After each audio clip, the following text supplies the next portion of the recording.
Today's video is brought to you by Squarespace. So recently I've been reading the Sasuke Retsudan manga, and for those of you who haven't caught on to this wave yet, there is a Sasuke light novel that's being turned into its own manga, which is really cool. It's setting the precedent for light novels to be manganized and then hopefully maybe one day animate. And then hypothetically one day we'll get a Naruto anime that's just all of the animated light novels in a back-to-back kind of episodic anthological series. But as I was sitting there and thinking about how cool it would be if the light novels were to turn into their own anime, I also got to thinking, well, unfortunately there is a good amount of light novels, but they're not endless by any means. And the light novels themselves are light novels. They're not that long. Any light novel really couldn't be turned into anything more than 12 episodes. Unless of course the story was somehow incredibly embellished upon. And considering the fact there's somewhere in the region of 20-ish Naruto light novels, well, it is cool we could someday be staring down the barrel of something like, I don't know, 250-ish extra episodes of Naruto. Ooh, 20 times 12 is 240. That was head math. I genuinely believe it would be even cooler if we were to see new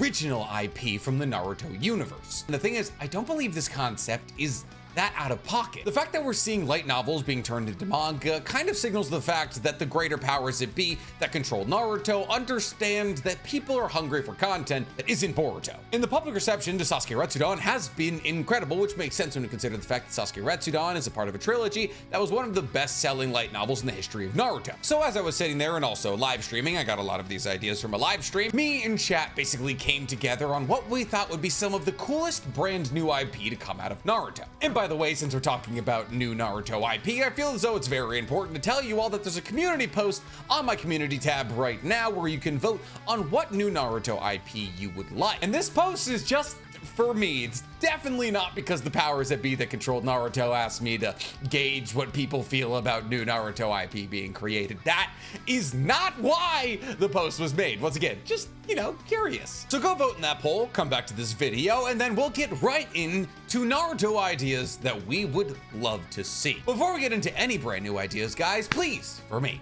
like this video, subscribe to the page, and hit that noti bell. And let me give you a not so brand new idea. Go ahead and follow my other YouTube channel, The Weeb Commander, where instead of talking Naruto, I talk literally all other anime. Before we get into all that, guys, today we gotta talk about our favorite reoccurring sponsor to the page, Squarespace. Squarespace is your one-stop shopping opportunity to build a website for your brand or business. And it doesn't matter what you're building this website for, Squarespace will still be your best friend. Because building a website with Squarespace is incredibly intuitive and easy, because Squarespace offers you an incredible amount of very useful and very easy tools that will help even a beginner build a website of their dreams. A website that'll allow you to both engage with your audience and sell your product. One of my favorite tools that Squarespace provides is Member Areas, a tool that allows you to place content behind a paywall, so only those who pay have access to it, which can create an entirely new revenue stream for content creators like myself. But since we're talking about content creators like myself, Squarespace also has a content creation video assistance tool that allows you to create, edit, and optimize incredibly beautiful and engaging videos on Squarespace. And your audience will appreciate how beautiful your website and your videos look. And you can track just how much your audience appreciates these things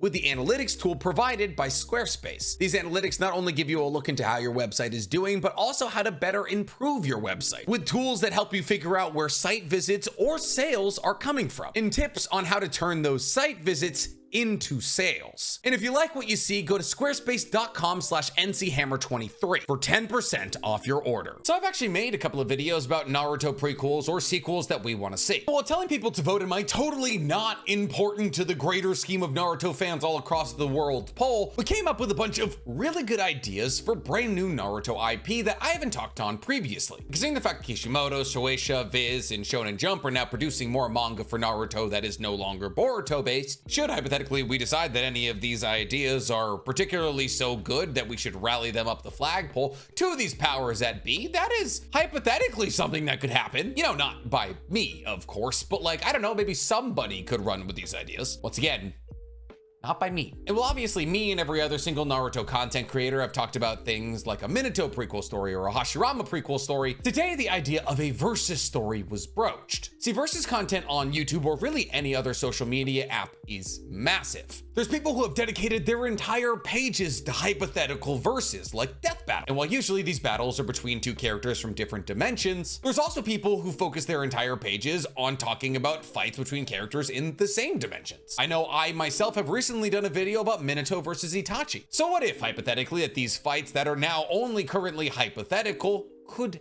actually happen? A new piece of Naruto IP where we get to see two characters from within the universe at their full strengths come into combat against each other, with a clear and decisive winner at the end. Well, a lot of this just sounds like fan fiction, considering the fact that every single fan base on the face of the earth has been doing versus battles forever. With Naruto, it could actually happen. Like, canonically, there is very much a path to take for these versus battles to occur. And there's really two ways it could happen. See, we understand that after somebody dies in Naruto, they ascend to the Pure Lands. Now, the Pure Lands is essentially Buddhist heaven. And since Naruto is heavily influenced by Buddhism, that's the heaven in the Naruto universe as well. We've seen the Pure Lands, like when Rin and Obito ascended to it, when Itachi's soul ascended from his Edo Tensei body to the Pure Lands. Basically, anytime a soul has ever been released from Edo Tensei and you see their body going up, it's returning to the Pure Lands. Because it's the way that Edo Tensei works. It makes a connection between the Pure Lands and Earth and pulls souls from the Pure Lands back to Earth. Now, the majority of the show's most powerful characters currently exist in the Pure Lands. The only people who aren't currently in the Pure Lands are those who are alive, which means the likes of Hashirama, Madara, Itachi, Fugaku, Obito, Rin, basically everybody who's ever been important in the timeline of Naruto currently exists in the Pure Lands. Now, obviously, the likes of Sasuke and Naruto aren't there, but I'm sure there could be a way that they could visit for the weekend. And since all of these characters currently exist in the same place and there's no sickness or weakness in the Pure Lands, as was evidenced by the fact that when Itachi, even after using Izanami in one of his eyes, had his soul released, had both of his eyes back. Though there is a small caveat here, because those who were hit with True Seeker Orbs, when their souls were released, they still didn't have their arms or what was ever blown up by True Seeker Orbs. But like, we'll work around that. Wouldn't be the first time something got retconned in Naruto. Regardless, we now have this canonically heaven area where the majority of the strong souls in Naruto reside at arguably their full powers. And I could imagine that a heaven for shinobi would get a bit boring. Your entire life was filled with blood and conflict and war, and now you're just playing chess with your buddy all day long. So what if, hypothetically, the souls in the Pure Lands decided amongst themselves that they were bored and decided to find out who amongst them was the strongest? A tournament of power, if you will. I mean, think about it. Even though the Pure Lands are heaven, there's still probably people up there with beef. I mean, Tobirama's up there with Madara. So what if, in order to assuage this beef or assuage their boredom, all of the souls in the Pure Lands decided to build a tournament of power to see who the strongest soul was? And all of this was resided over by Hagoromo, since Hagoromo was essentially in control of the Pure Lands. And then through the power of Hagoromo, since he is technically infinitely powered and derives all of his power from the Pure Lands, decides to give all of these souls their strongest ever forms. Because people like Minato wouldn't have their strongest ever form, because Kurama would still be on Earth, except he wouldn't be actually. He actually might be able to attend that fight. But regardless, you get it. Everybody in their strongest ever form. And in essence, this arc operates like any tournament of power in anime ever, except now it's just all your favorite heavy hitters from Naruto. It would be like Dragon Ball Super, except there would be no random universes who you've never met before. Every single fight would have you on the edge of your seat, because every single fight would feature important people. The other way a tournament of power could be done hypothetically is through the Otsutsuki. See, we learned through the time travel arc in Boruto that the Otsutsuki have a turtle that allows them to travel through time. With this turtle, they can jump through time and basically alter the events of history. Given that the Otsutsuki have this power in their hands, and when we consider the very much canon abilities of Ada, who can see every single thing that's happened since the moment she was born on Earth, like Ada can jump back in time 10 years ago and see a conversation that was on the other side of the planet from her. And this technique, while not technically Shinjutsu, which we recently learned from Momoshiki and Shibai Otsutsuki, is derived from the abilities of the Otsutsuki. It wouldn't be a stretch to say that the Otsutsuki would be able to understand exactly every single event that's ever happened on Naruto and make advanced computational models of every single fighter in the Naruto universe. Where am I going with this? The other idea to make these characters who usually wouldn't even be able to fight each other come into combat, the Otsutsuki, upon seeing Kaguya, Momoshiki, and Kinshiki fail when trying to invade Earth, make advanced computational models of every single human being that's ever been on Earth to see just how powerful they are. And through this advanced computational model of all of these characters at their strongest, to assess whether or not certain Otsutsuki are safe to try and take over this planet, to see just how strong those characters are, they pit these computational models against other computational models to see things like durability, speed, max chakra output, hacks, lacks all of that. So let's once again head back to the Itachi and Minato conversation. Should hypothetically the computational model of the Otsutsuki say that Minato and Itachi are close to each other in strength, in order to see what this strength looks like, Itachi and Minato would be pitted against each other in a computational simulation, and a versus battle would incur. This way of the versus battle has the added benefit of it not actually happening, and also not kind of blasphemizing the Pure Lands, which is based off a real Buddhist idea. The way that either of these ideas would be accomplished, however, would be massively different. If hypothetically we were to get the Pure Lands Power Tournament, it would be a long, sprawling manga. However, if we were just doing the Otsutsuki simulations, these could be one-shot comics. A lot of you probably don't know what a one-shot comic is, so let me explain it. The best way to explain a one-shot comic within the confines of manga and anime is to look at Rengoku's one-shot comic. In the build-up to the Mugen Train movie being released, there was so much love for Rengoku as a character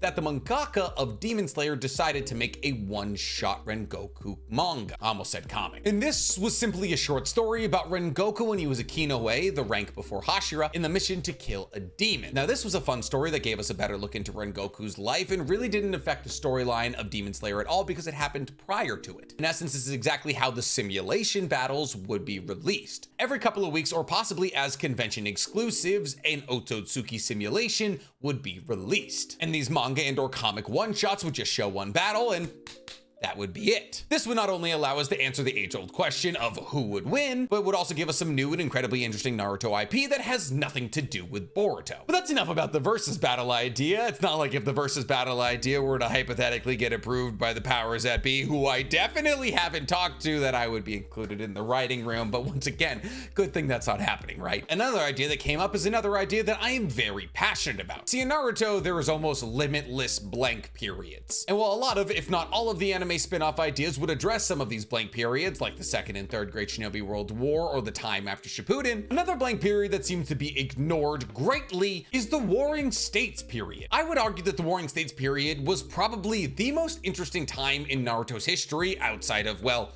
Naruto's life. It was 2,000 straight years of war. And the Warring States period wasn't just specific to the Senju and the Uchiha. Clans like the Sarutobi and the Nara and the Hyuga were all involved as well. And the Warring States period wasn't only specific to what would become the Land of Fire. It was over the entirety of the continent. And while I do not need to explore what was going on in the Land of Lightning during those 2,000 years, what I would like is a closer look into the Warring States period. But how? Basically, the only characters that we know is Hagoromo at the beginning and Madara and Hashirama at the end, with those middle 2,000 years having absolutely nothing and nobody for us to latch onto. Except there kind of is. See, while we don't necessarily know how we got from Indra and Ashura to Madara and Hashirama, we kind of do. See, we know that Madara and Hashirama were reincarnations of Indra and Ashura, something that became incredibly important down the line, as both Sasuke and Naruto were reincarnations of Indra and Ashura, and that played into the role of sealing Kaguya. That means that for 2,000 years, there was reincarnations of Indra and Ashura, and for those 2,000 years, these reincarnations of Indra and Ashura were mortal enemies. It wasn't until Madara and Hashirama that these two reincarnations tried to reconcile their differences. And it wasn't until Sasuke and Naruto that it actually happened. But that means for 2,000 years, there was people on Hashirama, Madara, Naruto, and Sasuke's level fighting against each other. And since it was about 50 years, and since we're talking about war here, that's probably about 50 generations of Indra and Ashura fighting against each other. All the while humanity is going through its most turbulent time, technology is changing, society is changing, clans are being formed. We could be given an episodic look into every single generation of Indra and Ashura. And through the eyes of this every generation of Indra and Ashura, we could watch the forming of the Nara clan. We could watch the rise and fall of the Senju and the Uchiha over the decades. We could see as the basis for the entirety of Naruto's continent was formed. As over these generations, the Uchiha and the Senju were hired as the most powerful mercenaries to help carve out villages and make clans more powerful. We could be given the behind the scenes to the behind the scenes, all the while watching different iterations of the strongest people on Earth come into combat. We could be given 3 to 4 episodes for every single generation to introduce us to our new characters, show us their dilemma, show where the world is at, and then show their deaths. The story could be passed with a baton between each new generation of reincarnated gods, all building towards Hashirama and Madara's birth and the reconciling of these two gods finally. Not to mention that over the duration of these 2,000 years, we could see what Black Zetsu was toiling away at. There could be possible other god-level extinction events like a prior Otsutsuki descending down to the worlds like, oh, I don't know, Lord Jashin? We could get a closer look into the stories of the Uzumaki or the Nara. There's almost limitless things you can do in a 2,000-year timeline. And while this could be its own spin-off idea or tied into the Indra and Ashura Reincarnate show, a story about the individual tailed beasts and what they went through in the 2,000 years after being separated from the Ten Tails would also be an incredible idea for a show. See, upon Hagoromo using creation of all things jutsu on the chakra of the Ten Tails and splitting it into 9-tailed beasts, each of the 9-tailed beasts was sent to a different part of the continent to keep an eye on humans in a climate that fits them. Shukaku was sent to a desert, Kurama was sent to some forest. What these tailed beasts went through in these 2,000 years of freedom before Hashirama caught them all would be a very interesting story, especially when considered the fact that the Four Tails Son Goku was called the King of the Monkey Sages, implying that in the 2,000 years of freedom that Son Goku was running around, he probably lived a life similar to that of Sun Wukong. And that just would be an interesting and compelling story to see the interactions of tailed beasts before they were even Jinchurikurized. Sealed into humans probably would have been a better term. But some gaps don't just look like a lack of information, some gaps look like a lack of information about specific places. See, while obviously having a 2,000-year gap where we know nothing is kind of a head scratcher, I would love to know more about that time period. While most people wouldn't consider the Naruto timeline a gap in the timeline, because obviously that is the entirety of said timeline, while Naruto is going on and we're focused on Konoha, there is a myriad of other things happening in other villages we're just not keen to. Yes, occasionally we get tapped into the politics and the goings-ons of different villages, like the Hidden Sand in the Konoha Crush arc. And while the show about the Hidden Sand would be pretty interesting, we could see Rasa, the creation of puppets, Gaara's ascend to Kazekage. I believe that if we were going to focus on any place that wasn't Konoha, Hidden Cloud is truly the only real answer. The Raikage, for as long as they've existed, have forever been the second strongest version of Kage to Hokage. The third Raikage fought an army of 10,000 people for 3 straight days and only died because he fell on his own weapon. The fourth Raikage was referred to as the fastest man alive until Minato came around. The second Raikage had a treaty with Tobirama. The Gold and Silver brothers quite literally killed Tobirama. And the Hidden Cloud is arguably the most technologically advanced village out of all of the villages. In fact, you can make an argument that Hidden Cloud is actually stronger than Konoha. And yet we know next to nothing about the Hidden Cloud. Of all of the villages, we have spent the least amount of time in the Hidden Cloud. We've gone to the Hidden Stone, we've seen the Hidden Sand, there's an entire arc in Boruto in the Hidden Mist, and yet the Hidden Cloud remains kind of an enigma. It's the only village out of the 5 major villages that had nobody defect to the Akatsuki. It's never been destroyed, it's never even been attacked. So why do we know next to nothing about this incredibly interesting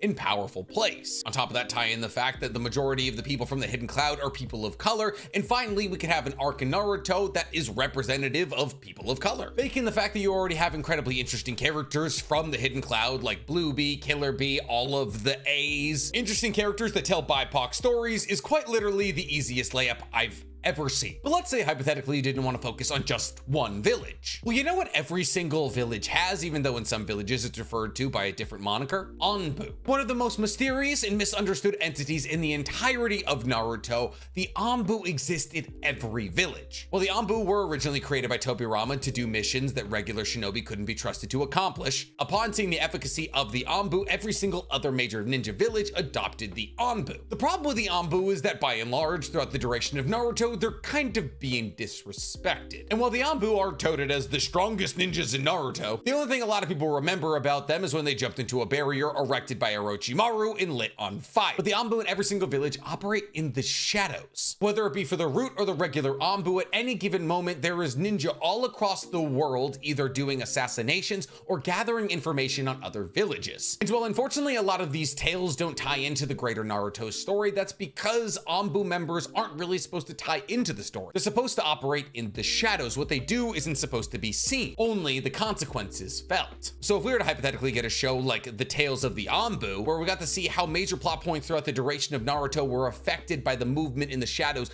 of Anbu members, whether they be from the Hidden Cloud, Hidden Leaf, Hidden Mist, Hidden Rain, anything really, if we could see the efficacy of these real ninja missions, that would be incredible. Because while Naruto and Sasuke and the rest of the shinobi start out as ninja, let's be real, as time progresses, a war starts and they all essentially essentially become Gundam pilots. The Anbu are real ninjas. They operate in the shadow, they collect information, they do political assassinations. And not to mention, in the stories of the Anbu, you could talk about Itachi, Shisui, Kakashi, Yamato. You could even talk about Danzo in the Root. You could talk about the Hunternin from the Hidden Mist who had to hunt down those who defected from the Hidden Mist during the Blood Mist Village, which gives you an opportunity to talk about the Blood Mist Village. There's so many things you could accomplish by talking about the Anbu because the Anbu are everywhere. You could even tie it into the present day and talk about things like Sakura Hiden, where members of Konoha's Anbu felt as though they were being phased out in this era of peace, and thus decided to formulate a drug that allowed them to tap into Kurama's chakra and fight against Sakura. But more than anything, I think it would be really cool to talk about the importance of the Anbu and how they played into the greater plot points of Naruto, because I think the level of disrespect they get is largely tied into the fact that what they accomplish is usually just not shown. On top of that, we could answer long-standing questions like what happened to Konohamaru's parents,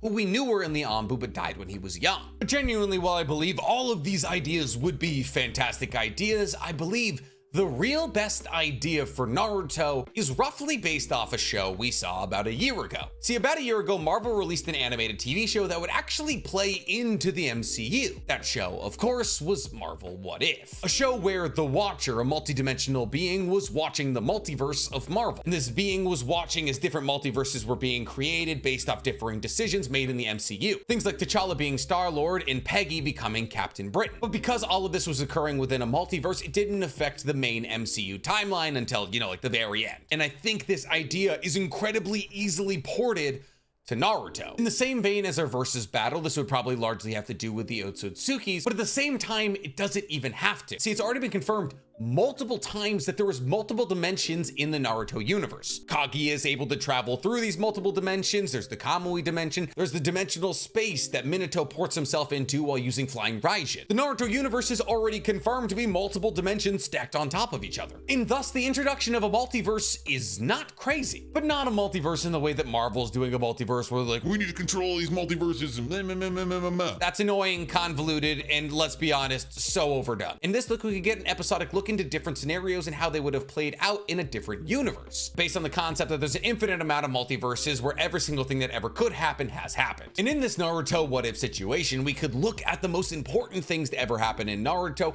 and what would have happened if they had gone differently. A fantastic example of this that loosely ties into our versus idea from earlier is something along the lines of what if Itachi hadn't been able to convince Kisame that Jiraiya wasn't worth dealing with. See, when Kisame and Itachi return to Konoha to show Danzo that Itachi is still very much alive and should stay away from Sasuke, Jiraiya basically becomes the reason that Itachi and Kisame leave the village, with Kisame asking Itachi if they should attack Jiraiya to get to Naruto. It's at this point that Itachi says that they shouldn't because Jiraiya would pose problematic for both Itachi and Kisame simultaneously. This spawned a lot of conversation around how strong is Jiraiya? Is he as strong as Kisame and Itachi simultaneously? Or was Itachi just trying to be a good spy and take the heat away from Naruto? As if they were to attack Jiraiya, they would be able to kill him and then they would have Naruto, which would go against the wants of Konoha. And while obviously in the main Naruto universe, Kisame had a massive amount of respect for Itachi and therefore listened to him, what if in this universe Kisame didn't listen? What if in this universe Kisame went to attack Jiraiya and therefore Itachi was also forced to attack Jiraiya? What if in this universe Kisame and Itachi came into combat with Jiraiya? Would Kisame and Itachi have died? Would they have been able to capture Naruto? There's a myriad of different things that could have happened. And the thing is, there's infinite what ifs. I know I've done a ton of them on my page myself, like what if Rock Lee joins the Akatsuki? What if Fugaku became the fourth Hokage? And I'm not the only person who's done this. Basically, anybody who's ever done Naruto content or anime content ever has explored what ifs. These concepts are incredibly easy to go down the path of, and thus they would be incredibly easy to write and substantiated forever. There could be multiple seasons of these what ifs that explored everything that ever could have happened within the confines of Naruto. And since these events wouldn't be canon, would be going on in different dimensions, they wouldn't affect the main storyline. But tell me right now that you wouldn't check in to watch Kisame and Itachi against Jiraiya. Tell me right now you wouldn't want to see my video, What Happened If Rock Lee Joined the Akatsuki, made into a manga or an anime. The possibilities are limitless with what ifs. That's why YouTubers do them so often. But if they do take my ideas, I wouldn't mind a check being cut my way. And that's it for the moment. All the new and interesting Naruto spin-off ideas that me and chat could think of in the matter of an hour. But the reason that I'm making this video today isn't because me and chat happened to stumble upon a couple of brand new ideas and I wanted to share them with you. No, the reason I'm making this video today is because as we're starting to see new IP get turned into manga, we are genuinely 1 degree of separation away from seeing new Naruto IP